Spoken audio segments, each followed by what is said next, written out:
Bismillahirrahmanirrahim warahmatullahi wabarakatuh.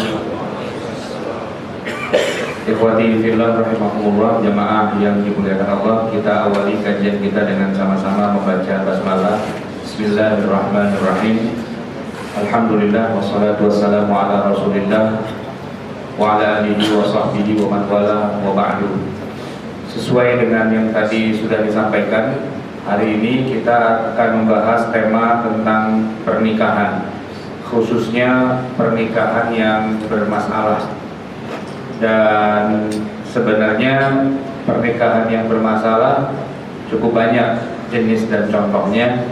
Saya akan membatasi hanya pada 7 saja, karena jumlah yang sangat banyak itu tidak mungkin dibahas dalam kesempatan ini. Tapi yang 7 ini sekiranya bisa mewakili dari sekian banyak jenis pernikahan yang bermasalah. Yang pertama, nikah beda keyakinan atau nikah lain agama. Ini bermasalah secara syariah. Dikatakan beda keyakinan maksudnya karena yang satu muslim, yang satu bukan muslim gitu ya. Bukan beda keyakinan, yang satu mau, yang satu tidak mau. Itu lain lagi ya. Nikah lain agama di dalam Islam itu tidak dibenarkan, karena Allah Subhanahu wa taala sudah menegaskan di dalam surat Al-Baqarah ayat 221, wala tankihu al-musyrikati hatta yu'minna. Janganlah kalian wahai para laki-laki muslim tankihu al-musyrikat, menikahi wanita-wanita yang musyrik, hatta yu'minna, sampai mereka kemudian masuk Islam. Musyrik di sini maksudnya bukan musyrik dalam arti seperti yang sering disebut bahwa kedukun itu musyrik, kemudian percaya pada tahayul itu musyrik, atau takut pada pocong, genderuwo dan sebagainya musyrik. Bukan itu maksudnya. Walaupun memang syirik seperti itu sesuatu yang juga merupakan perbuatan haram dan dosa ya. Tapi yang dimaksud dengan wala tankihu al-musyrikat, musyrikat dalam ayat ini maksudnya adalah wanita yang bukan Islam. Entah itu dia orang-orang yang beragama seperti warisan nenek moyang bangsa Arab, menyembah kepada Lata, Mana, Uzza, Hubal dan sebagainya, ataupun agama-agama syirik lainnya seperti Hindu, Buddha, Konghucu dan seterusnya. Nah, semua itu adalah wanita-wanita yang haram untuk dinikahi oleh kita sebagai laki-laki yang beragama Islam. Kemudian masih di ayat yang sama, Allah juga mengharamkan kita sebagai wali kalau menikahkan anak perempuan kita dengan calon suaminya yang bukan Islam. Maka Allah menyebutkan wala tunkihu al-musyrikina hatta yu'minu. Janganlah kamu menikahkan anak-anak perempuan kalian dengan laki-laki yang kafir, yang bukan Islam, sampai kemudian mereka masuk Islam baru boleh dinikahkan. Nah, jamaah yang dimuliakan Allah, terkait dengan bolehkah seorang muslim laki-laki menikahi wanita yang beragama Kristen atau Yahudi, memang sering terjadi perdebatan di antara ulama di masa sekarang. Saya tidak mengatakan ulama di masa lalu. Kalau di masa lalu tidak ada masalah, karena memang Al-Quranul Karim tegas menyebutkan dibolehkan bagi laki-laki muslim menikahi wanita yang beragama Nasrani, yaitu orang-orang ahli kitab atau orang-orang Yahudi. Di dalam Al-Quranul Karim Allah Subhanahu wa taala berfirman dalam surat Al-Maidah ayat 5, wal muhsanatu minal mu'minat. Kalian wahai laki-laki muslim boleh menikahi wanita baik-baik dari kalangan wanita Islam. Wal muhsanatu minal ladzina utul kitaba min qablikum. Wanita yang baik-baik yang mereka itu adalah dari pemeluk agama sebelum kita, yang menerima Alkitab, yaitu agama Nasrani atau Yahudi. Jamaah yang dimuliakan Allah, kalaupun ada khilafiyah yang terjadi adalah di masa sekarang, permasalahannya adalah apakah orang-orang Nasrani atau Yahudi di zaman sekarang itu masih bisa dianggap sama hukumnya dengan Yahudi dan Nasrani di masa Rasulullah. Itu perdebatannya. Tapi kalau di masa Rasulullah sendiri, para sahabat bahkan termasuk Nabi mereka memang menikahi wanita-wanita dari kalangan Kristen dan Yahudi. Istri Rasulullah itu gak cuma Aisyah, gak cuma Maimunah, gak cuma Ummu Salamah, tapi juga ada yang bernama Maria Al-Qibtiyah. Banyak perbedaan riwayat tentang bagaimana proses pernikahan Nabi dengan Maria. Ada yang mengatakan dia dinikahi dalam keadaan Kristen baru masuk Islam, atau masuk Islam dulu baru kemudian dinikahi. Tapi setidak-tidaknya apa yang disebutkan dalam Al-Quran ini juga dilaksanakan oleh para sahabat, yaitu misalnya katakanlah Sa'ad bin Abi Waqqas, kemudian Abu Ubaidah bin Jarrah, kemudian Amr bin As, ya, Khalid bin Walid. Banyak pejuang-pejuang Islam yang menyebarkan Islam ke negeri-negeri Kristen di masa itu, ya. Negeri Kristen di masa itu banyak, Pak. Jadi paling tidak saya bisa menyebut ada 4 yang besar di masa para sahabat itu. Pertama, tentu saja Romawi, yang waktu itu wilayahnya sampai ke Palestina. Sehingga kalau kita bilang Palestina di masa itu, itulah negeri Kristen. Dan memang sampai hari ini masih ada, kalau ada apa namanya, kita kenal Bethlehem dan sebagainya, di sana itu pusatnya. Itu yang pertama. Yang kedua, Mesir, juga negeri Kristen. Kemudian yang ketiga, negeri yang tadi yang Palestina itu, Syam itu bagian Romawi, ya. Kemudian yang di selatan, yaitu di Yaman. Yaman itu Kristen juga di masa Rasulullah. Kalau kita coba ingat-ingat peristiwa disebut dengan tahun gajah. Kenapa? Karena orang Kristen di Yaman itu, kerajaan Kristen yang dipimpin oleh Abraham itu, mereka membangun gereja besar di Yaman dengan maksud agar orang-orang datang berziarah ke gereja itu, orang-orang Arab. Tapi orang-orang Arab gak mau, mereka tetap berziarahnya ke Ka'bah.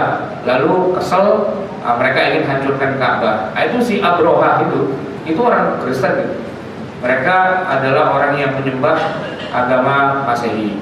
Kemudian yang keempat, negara Kristen di masa Nabi adalah yang rajanya masuk Islam, yaitu Habasyah. Adanya di luar Arab, yaitu di Abyssinia, atau kita sebutnya dengan Ethiopia. Rajanya bernama Najasyi, dia agama Kristen, tapi Nabi menyelamatkan para sahabatnya dari kejaran kafir Quraisy justru ke negeri Kristen itu. Nah, di masa itu para sahabat kemudian menyebarkan agama Islam ke negeri-negeri Kristen dengan cara menikahi anak-anak wanita Kristen. Dan dengan cara itulah kemudian Islam menjadi berkembang di negara masing-masing. Baik itu di Syam, ya, Syam itu terkait juga Syria, Palestina, Jordania dan sebagainya, atau di Mesir, ya, termasuk di di Ethiopia dan juga di Yaman. Mereka menikahi wanita-wanita Kristen itu. Lalu dari rahim wanita Kristen itu lahir generasi-generasi berikutnya, yang kemudian menjadi negeri-negeri atau pusat peradaban Islam berikutnya. Dan jejak yang sama sekarang ini juga sedang terjadi ketika para imigran Muslim dari negeri-negeri Islam, entah itu dari Timur Tengah, bahkan juga dari negeri kita, dari Asia Tenggara, banyak yang kemudian menikah dengan wanita Kristen di Eropa hari ini, ya. Makanya kalau kita sering mendengar bahwa sekarang Islam lagi bangkit di Eropa, itu bangkitnya itu nggak cuman sekedar kita ceramah seminggu 2 minggu lalu balik lagi, itu bukan, gitu ya. Tapi karena banyak imigran Muslim yang menikah dengan wanita-wanita lokal di sana. Misalnya di Inggris, banyak wanita Inggris yang dinikahi oleh laki-laki Muslim. Termasuk juga di Belanda, termasuk juga di Italia dan Perancis sendiri juga, walaupun banyak terjadi pergolakan, tapi di negeri-negeri itu sekarang Islam begitu besar gemanya karena populasi umat Islam itu memang luar biasa besar. Karena itu tidak heran beberapa tahun yang lalu kita sempat melihat, ya, bagaimana anggota parlemen Belanda yang mewakili partai Kristen di Belanda itu membuat sebuah film yang disebut dengan fitnah yang disebarkan di sosial media. Nah, isi film itu sebenarnya jujur dalam arti begini, mereka itu khawatir bahwa negeri mereka itu akan jadi negeri Islam. Kenapa? Karena jumlah populasi umat Islam di sana memang luar biasa. Jumlahnya itu menandingi semua perkembangan agama yang lain. Ini bukan hanya karena banyak yang masuk Islam, bukan. Tapi karena banyak yang perempuan-perempuan itu dinikahi oleh laki-laki Muslim, lalu berojol anaknya itu Islam semua. Nah, sementara orang Kristen di sana itu mereka tidak suka dengan yang namanya lembaga pernikahan. Ya. Hampir orang di sana sudah nggak mau lagi menikah, kan sudah bisa kumpul kebo, ya kan? Dan kalau kumpul kebo itu pasti tujuannya bukan untuk dapat anak. Nah, kalau kumpul kebo itu ya sekedar cari enak gitu aja, tapi bukan buat bikin anak. Sementara laki-laki Muslim yang menikahi wanita-wanita Kristen di sana, gitu ya, mereka kemudian tiap hari kerjaannya bikin anak dulu. Brojol, apalagi negaranya maju. Banyak di negara-negara Eropa itu mereka keenakan punya anak. Kenapa? Karena dapat fasilitas dari negara. Ya, pemeriksaan kehamilan itu bisa disubsidi, bahkan melahirkan dengan sesar disubsidi. Udah lahir pun dapat tunjangan, uang susu, uang pendidikan dan sebagainya. Teman-teman saya yang pada kuliah di Eropa dulunya belum nikah ketika berangkat. Tahu begitu, kemudian mereka nikah, walaupun nggak sama orang Eropa ya, tetap sama Jawa juga sih. Tapi kemudian di sana kesempatan kita brojolin anak yang banyak sekalian. Kenapa? Karena dapat subsidi. Bayangkan, subsidi itu diberikan kepada siapa saja, terserah mau agamanya Islam mau bukan. Tapi yang paling rajin bikin anak memang orang Islam di sana. Jadi generasi itu dibiayai oleh negara dari APBN-nya mereka, dan APBN mereka itu dibiayai dari pajak, dan pajaknya itu dari orang Kristen. Gimana nggak ngamuk ke orang Kristen di sana, gitu kan? Di sini mereka capek-capek ngasih mie instan dan sebagainya, kasih mie instan ikut haleluya, mie instan berhenti balik lagi ke masjid, gitu. Di Indonesia kan begitu modelnya. Susah mengkristenkan orang Indonesia karena cuma sekedar dapat mie instan, dapat bantuan, begitu aja, nggak terlalu banyak. Sementara di Eropa, wanita-wanita Nasrani yang orang bule pastinya kan, matanya biru, rambutnya bule gitu ya. Nah, itu wanita Itali misalnya gitu. Itu dinikahi oleh laki-laki Muslim. Dari rahimnya brojol anak 12. Bayangin. Nah, maka populasi umat Islam di sana itu menjadi luar biasa besarnya. Nah, mereka kesel melihat hal seperti itu. Maka Greg Wilder yang bikin film fitnah itu, di film itu mengatakan, ini kalau kejadian ini dibiarkan saja terus menerus, lama-lama populasi kita orang Kristennya bisa punah di Belanda ini. Dan yang banyak malah orang Islamnya. Dia mengatakan kalau nggak salah 25 tahun atau 50 tahun ke depan bisa jadi Belanda itu menjadi kerajaan Islam, ya, kerajaan Islam Belanda, karena banyakkan orang Islamnya daripada orang Kristennya. Nah, jamaah yang dimuliakan Allah, itu adalah hikmah kenapa Allah bolehkan laki-laki Muslim menikahi wanita Kristen atau Yahudi, ya, sesuai dengan ketentuan Al-Quran dan Sunnah, gitu.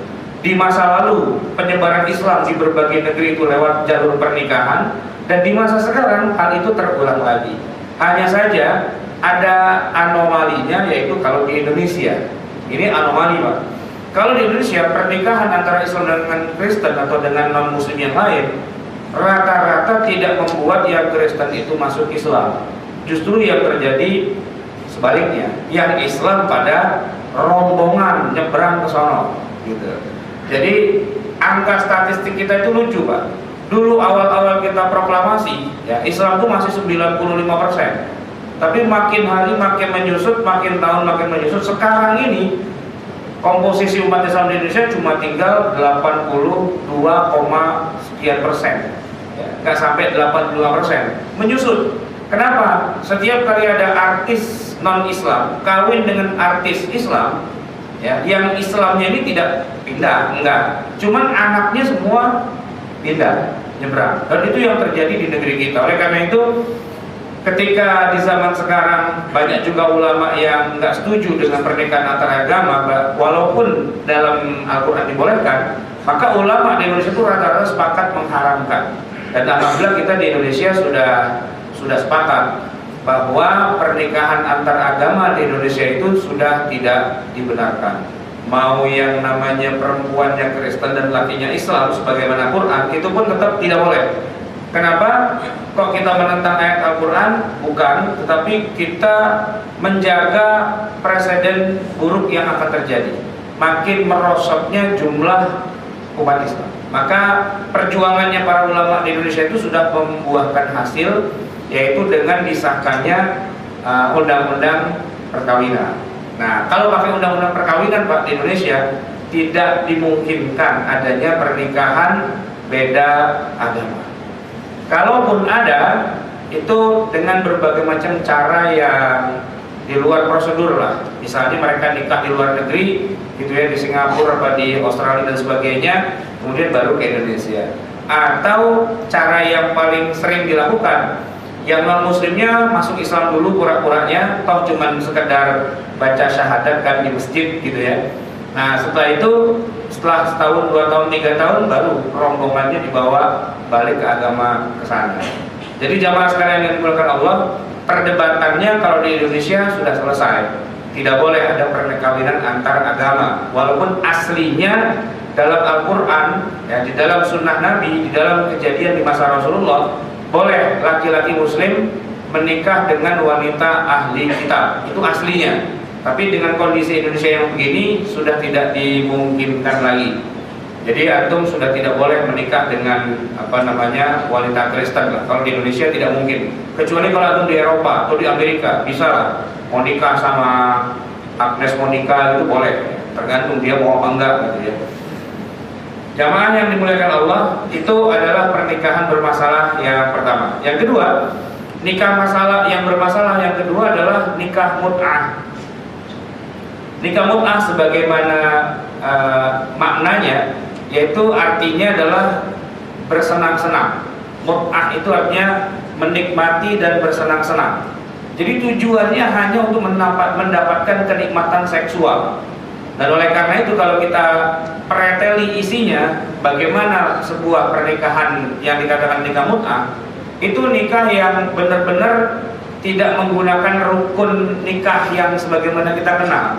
Kenapa? Karena nikah mut'ah itu tidak butuh wali, tidak melibatkan ayah kandung dari pengantin perempuan, juga tidak pakai saksi. Kita kan tahunya kalau nikah ada saksi 2 orang. Ini nggak butuh. Wali tidak perlu, saksi tidak perlu. Yang perlu malah maharnya berapa.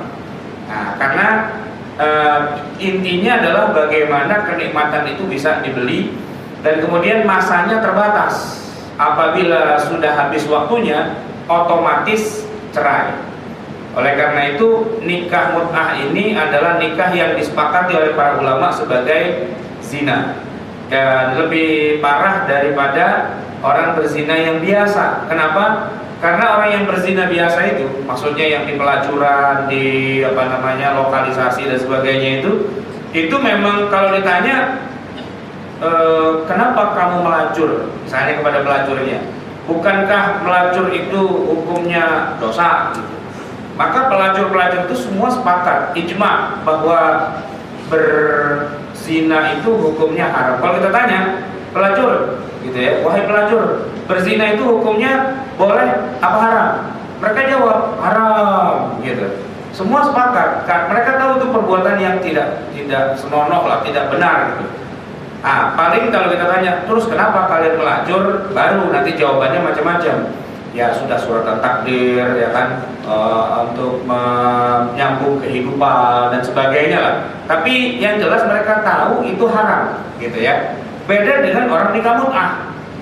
Orang nikah mut'ah itu sebenarnya melacurkan diri, berzina juga. Tapi kalau kita tanya hukumnya apa? Hukumnya boleh, gitu.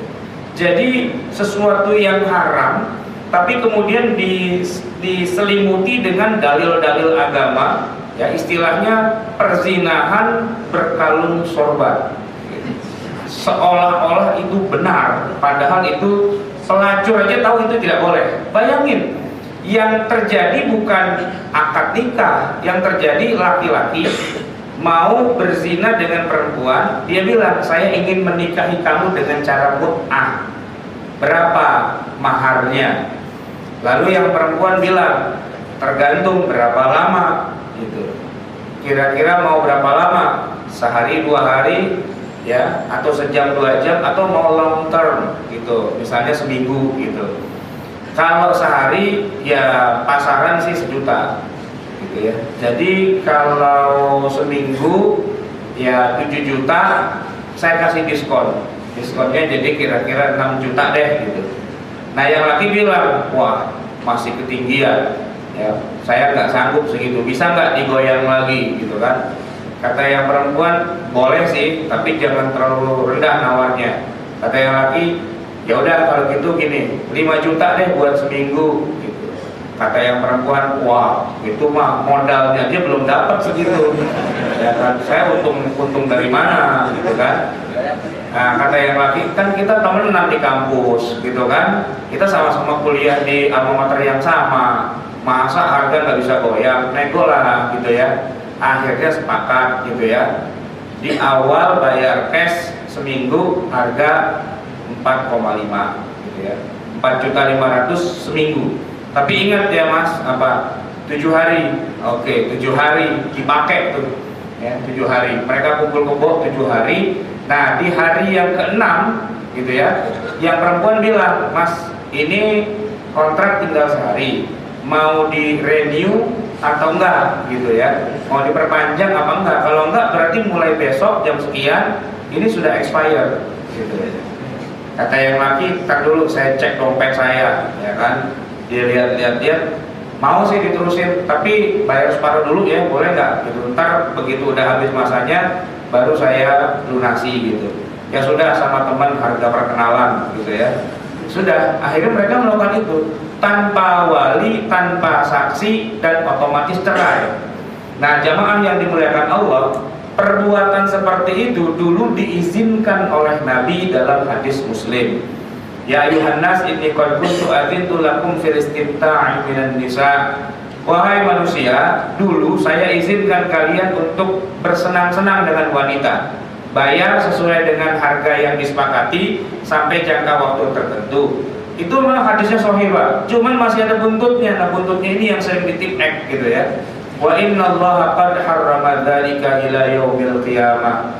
Dan Allah sudah mengharamkan itu sampai hari kiamat. Cuman yang lucu, Pak, hadis itu dibaca sepotong doang, sisanya nggak dipakai. Oleh karena sampai sekarang masih ada aja yang nikah mut'ah. Nah, jamaah yang dimuliakan Allah, kalau kita mau tahu betapa haramnya nikah mut'ah, Umar bin Khattab, Khalifah Rasulullah SAW itu, kalau melihat ada orang yang melakukan nikah mut'ah, ya, lalu dipanggil, lalu dipenggal kepalanya, dirajam, ya, dilempari dengan batu sampai mati karena dianggap itu perbuatan zina.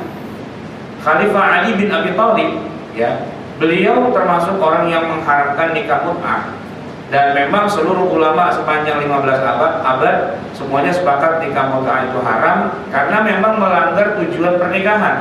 Memang salah satu tujuan pernikahan adalah bersenang-senang, tapi bukan hanya semata bersenang-senang tujuannya, tapi tentu saja untuk mendapatkan keturunan, mendapatkan sakinah, mawaddah, rahmah, dan sebagainya.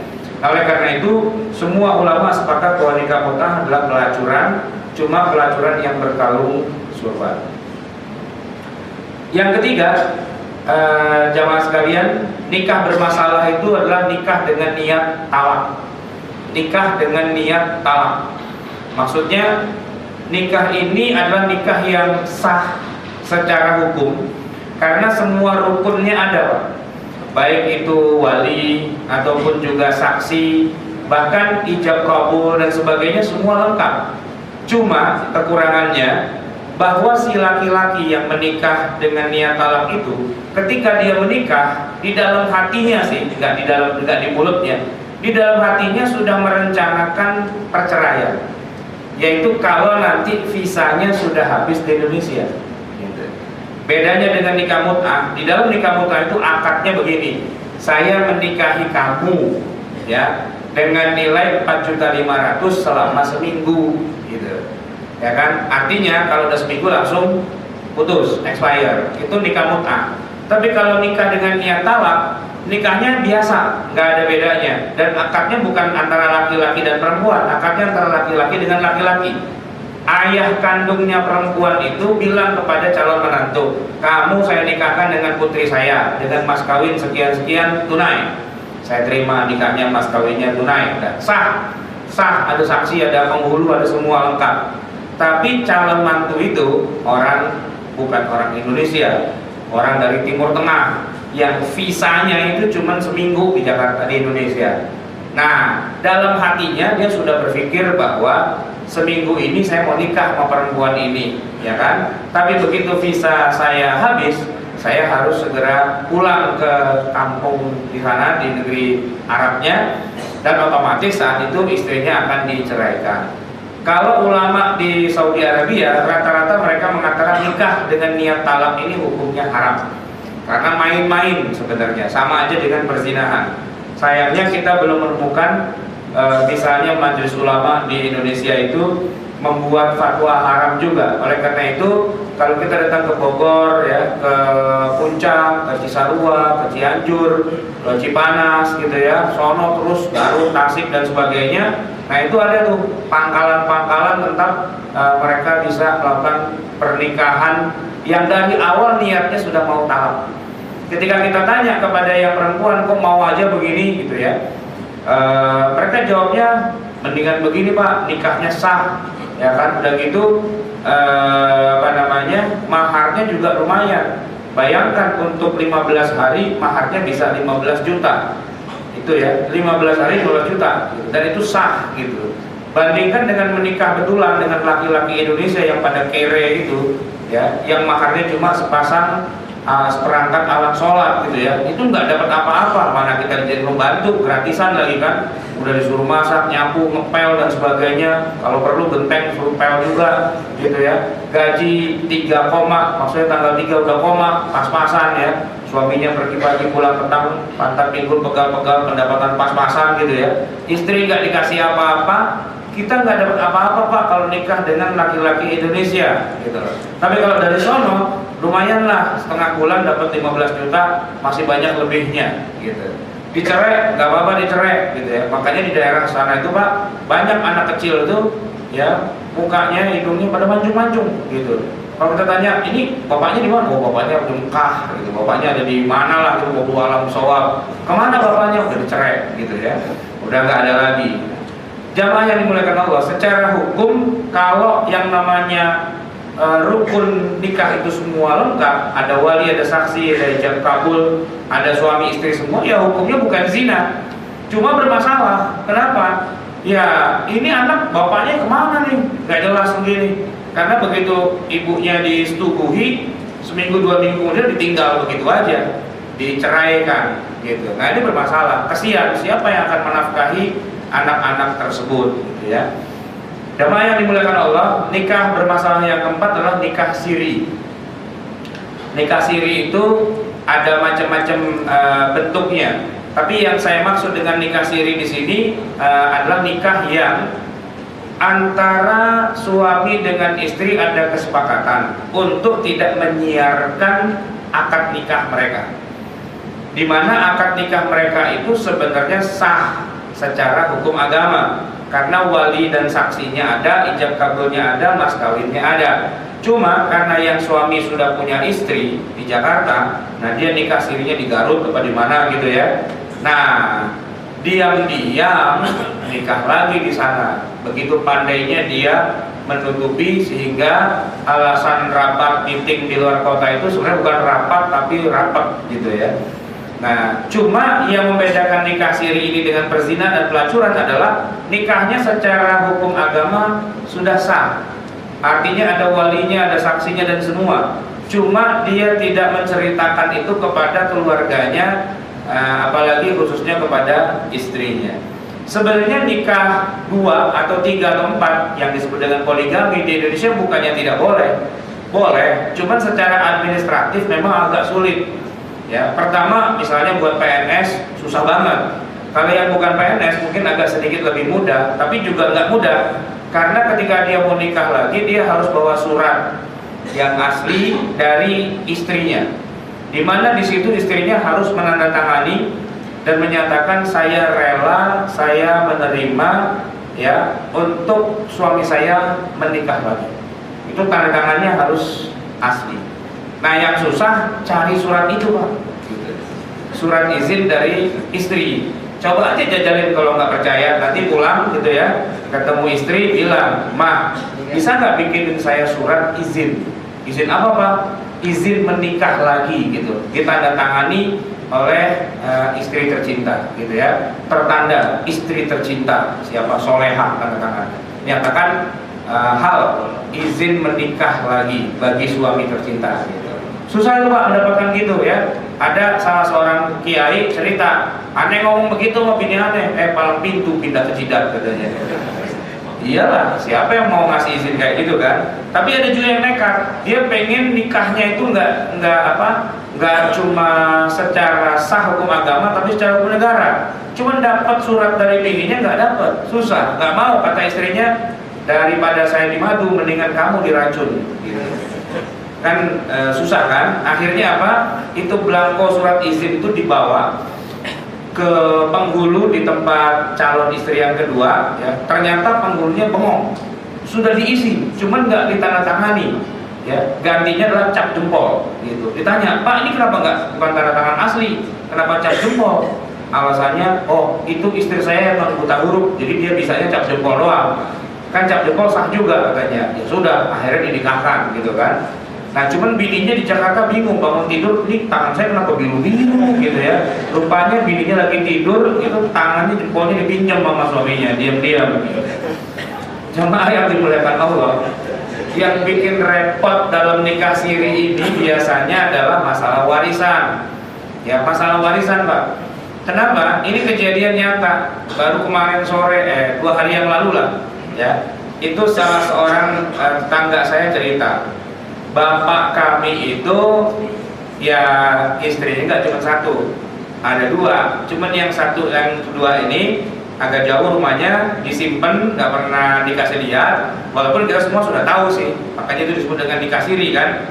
Cuma yang jelas itu tidak ada surat nikahnya, gitu. Nah ketika bapak kami meninggal dunia, ini ternyata tanah di daerah Kuningan lumayan Pak harganya, semeter 50 juta, gitu.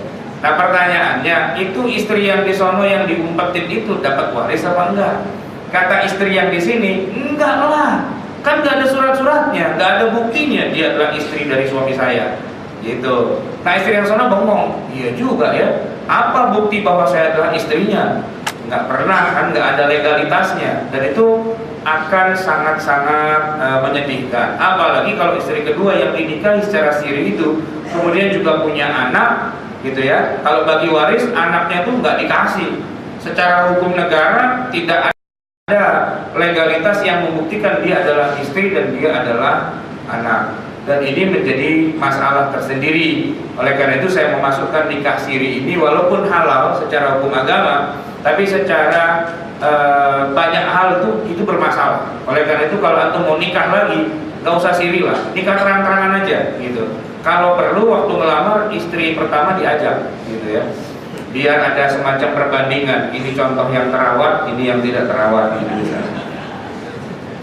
Jamaah yang dimuliakan Allah, masih ada 2-3 lagi ya. Yang nomor 5, nikah yang bermasalah, nikah muhallil. Nikah muhallil ini maksudnya begini Pak, orang kalau terbiasa jatuhkan talak pada istrinya, talak pertama masih aman Pak. Kenapa? Masih boleh dirujuk. Ya Allah, saya jatuhkan talak, udahlah saya rujuk. Nah, balik lagi. Begitu dia jatuhin talak lagi, masih aman Pak. Kenapa? Masih boleh dirujuk. Tapi kalau untuk yang ketiga kalinya dia jatuhkan talak, itu nggak bisa Pak, nggak bisa dirujuk. Itu nggak bisa balik lagi. Kenapa?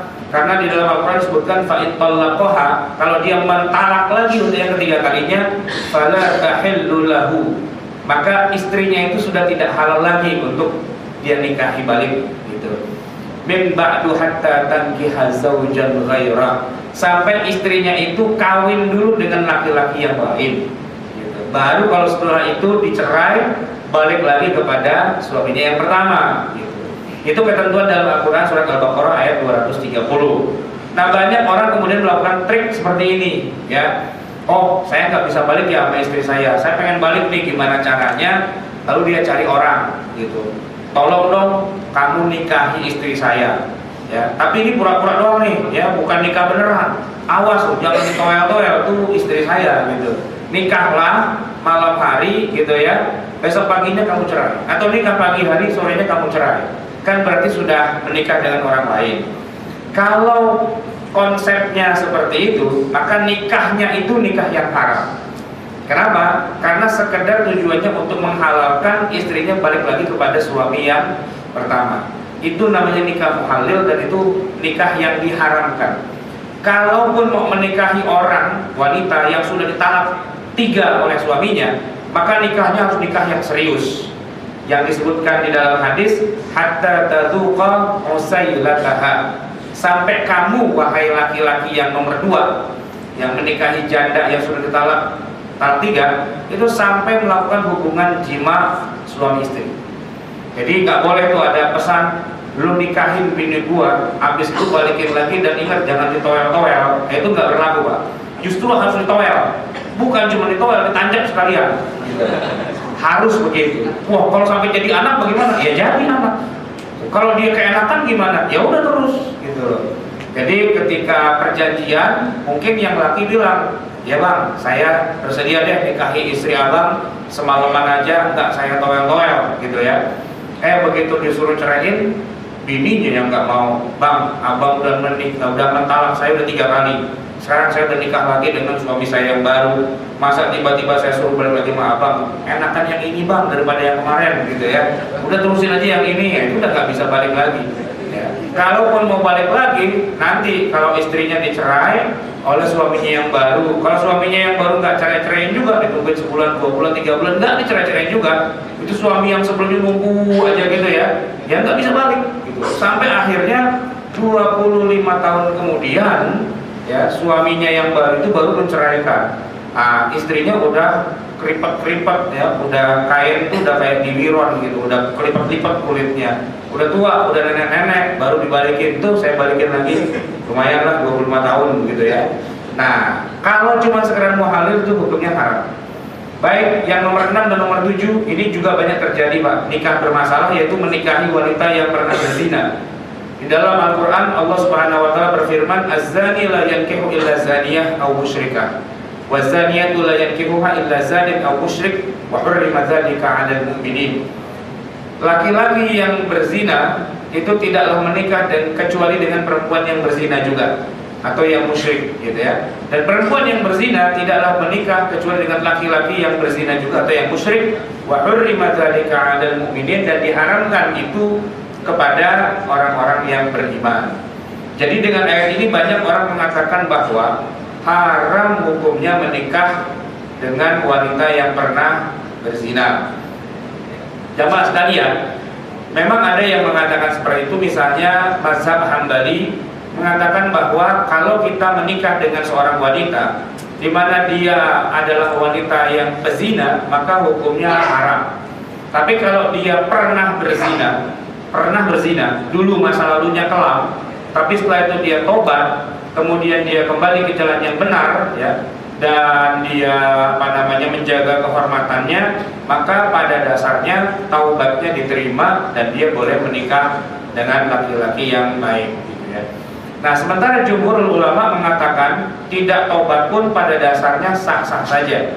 Artinya seorang wanita walaupun dia pezina, gitu ya, tapi kalau dia mau menikah itu hukumnya boleh, gitu. Baik menikah dengan laki-laki yang menzinainya atau menikah dengan laki-laki yang bukan menzinainya, karena para ulama mengatakan bahwa hukum haramnya itu sudah dihapus di dalam Al-Quranul Karim, dan ayat itu turun hanya khusus untuk kasus Mirsad Al-Ghanawi, di mana Mirsad ini adalah seorang yang memang punya pacar di masa Nabi, itu punya pacar pezina.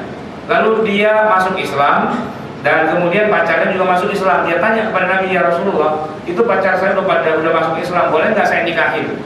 Kata Nabi, pacar kamu masih suka berzina? Iya, masih aktif. Nggak boleh, kata Nabi. Nah, dari situlah kemudian tidak boleh menikahi wanita yang masih aktif berzina. Tetapi jamaah yang dimuliakan Allah, lepas dari itu semua, lepas dari haramnya berzina itu sendiri, tapi secara umum jumhur ulama mengatakan perbuatan zina yang haram itu tidaklah mengharamkan pernikahan baginya. Jadi zina, tapi nikah itu tidak haram. Nah, sehingga seorang laki-laki boleh-boleh saja menikah dengan wanita yang pernah berzina, sebagaimana seorang wanita yang baik-baik bisa saja sah hukumnya menikah dengan laki-laki yang juga pernah berzina, dan tidak perlu saling membongkar aib atau dosanya. Jadi apa yang sudah dia lakukan itu dia rahasiakan antara dirinya dengan Allah saja, tidak diceritakan kepada siapapun, termasuk juga kepada pasangan hidupnya kemudian. Karena kalau itu diceritakan, bisa jadi malah terjadi hal-hal yang tidak diinginkan. Jamaah yang dimuliakan Allah, ini pernikahan yang terakhir, yaitu menikahi wanita yang terlanjur hamil. Maksudnya hamil di sini hamil oleh orang lain ya. Kalau hamil oleh suaminya sendiri mah nggak masalah ya. Antum menikahi istri sendiri yang sudah hamil, di mana hamilnya secara sah sudah dinikahi, kemudian mungkin cerai, dalam keadaan itu balik lagi, ya nggak masalah gitu ya. Yang kita bicarakan sekarang adalah seorang wanita hamil oleh laki-laki yang mungkin jadi pacarnya begitu. Begitu ketahuan hamil, si laki-laki ini tidak mau bertanggung jawab alias kabur. Padahal orang tua wanita itu seorang kiai di desanya, gitu. Nah, mau taruh di mana mukanya sang babe ini, ya, mengetahui anaknya, putrinya bahkan berjilbab itu udah telat 2 bulan, nggak ketahuan siapa yang menghamilinya. Nah, gitu. Sehingga si bapak ini kemudian bermunajat kepada Allah di malam hari, dia datang ke masjid, dia tahajud. Tiba-tiba datang seorang pemuda lagi tahajud juga. Lalu mereka kemudian saling menyapa, saling ngobrol. Lalu pemuda itu bertanya, saya melihat wajah bapak kelihatan sedih banget, ada apa pak? Lalu si bapak itu bercerita panjang lebar kasusnya. Lalu apa kata pemuda itu? Kalau begitu biarlah saya yang akan menutup rasa malu bapak. Jadikan saya menantu bapak, saya akan nikahi putri bapak yang sudah terlanjur hamil itu. Itu sinetronnya begitu pak. Lalu apa yang terjadi? To be continued. Nah, besok akan terjadi gitu ya. Jamaah yang dimuliakan Allah, di dalam hadis Nabi disebutkan la yahillu limri'in muslimin, tidak halal bagi seorang muslim yu'minu billahi wal yawmil akhir, dia beriman pada Allah dan hari akhir, ayyasqiya ma'ahu zar'a ghairihi, untuk menyiramkan airnya di tanaman orang lain. Tidak halal bagi muslim yang beriman pada Allah dan hari akhir untuk menyiramkan airnya di tanaman orang lain. Itu hadis sahih diriwayatkan Abu Daud. Menyiramkan airnya di tanaman orang lain. Nggak perlu saya gambar kan Pak ya, maksudnya nyambung ya. Tidak boleh menyiramkan airnya di tanaman orang lain. Nah gitu, itu ada hadis begitu. Nah di dalam hadis yang lain ada bunyi hadis la tuta'u imra'ah hatta tadha, tidak boleh seorang wanita disetubuhi dalam keadaan hamil sehingga dia melahirkan terlebih dahulu. Tidak boleh disetubuhi. Nah dalam hal ini para ulama berbeda pendapat. Ada yang mengatakan wanita hamil, laki-laki yang menghamilinya itu kabur, lalu ada pemuda yang dengan nerimo dia mau menutupi aib itu, lalu dia menikah dengan perempuan itu atas izin dari bapaknya, maka itu dikatakan nikahnya halal. Akad nikahnya halal, tetapi tidak boleh terjadi jima. Ini menurut madhab Hanafi dan madhab Asy-Syafi'i. Ya, akad nikahnya saja boleh, tapi jimanya tidak boleh. Kenapa? Karena tadi hadisnya mengatakan tidak boleh menyiram, dan akad nikah itu bukan menyiram, gitu ya. Hadis yang kedua, jangan menyetubuhi, ya, tidak boleh menyetubuhi wanita yang hamil karena zina hingga melahirkan. Nah ini bukan menyetubuhi, tapi cuma akad saja, tidak sampai terjadi persetubuhan. Jadi kalau sekedar menutupi aib, lalu kemudian terjadi akad nikah antara laki-laki dengan wanita yang sudah hamil duluan dengan orang lain, maka menurut mazhab Hanafi dan Syafi'i hukumnya sah. Akadnya halal dan tidak perlu diulang lagi nanti ketika bayinya lahir. Kenapa? Karena akadnya sudah sah. Ini menurut mazhab Hanafi dan Syafi'i. Tapi menurut mazhab Maliki dan Hambali enggak. Akadnya haram dan kemudian jimaknya pun juga haram juga. Oleh karena itu kalau mau dibikin pura-pura, ya pura-pura saja, tapi itu bukan akad nikah. Oleh karena itu karena pura-pura, Nanti begitu sudah melahirkan barulah dilakukan akad nikah yang sesungguhnya. Yang tadi cuma pura-pura doang, karena akadnya hukumnya haram dan mereka bukan suami istri, dan tidak boleh mereka ya istilahnya seperti pengantin ya, terlihat auratnya, berduaan, bersentuhan dan sebagainya. Bukan hanya tidak boleh jima, tapi tidak boleh semuanya karena itu mereka bukan suami istri. Ini menurut pendapat yang kedua dari kalangan Maliki dan Hambali. Tapi kalau menurut pendapat pertama dari kalangan Hanafi dan Syafi'i, karena akadnya halal, maka semuanya halal illa jima, kecuali hubungan suami istri yang tidak boleh dilakukan. Baik jamaah sekalian, itulah yang dapat saya sampaikan. Semoga bermanfaat. Sebelum saya akhiri, kalau mungkin ada yang mau bertanya, silakan. Atau saya tutup dulu aja ya. Saya tutup dulu sampai di sini. Hadanallahu wa iyyakum ajma'in wa lakum minkum. Assalamualaikum warahmatullahi wabarakatuh.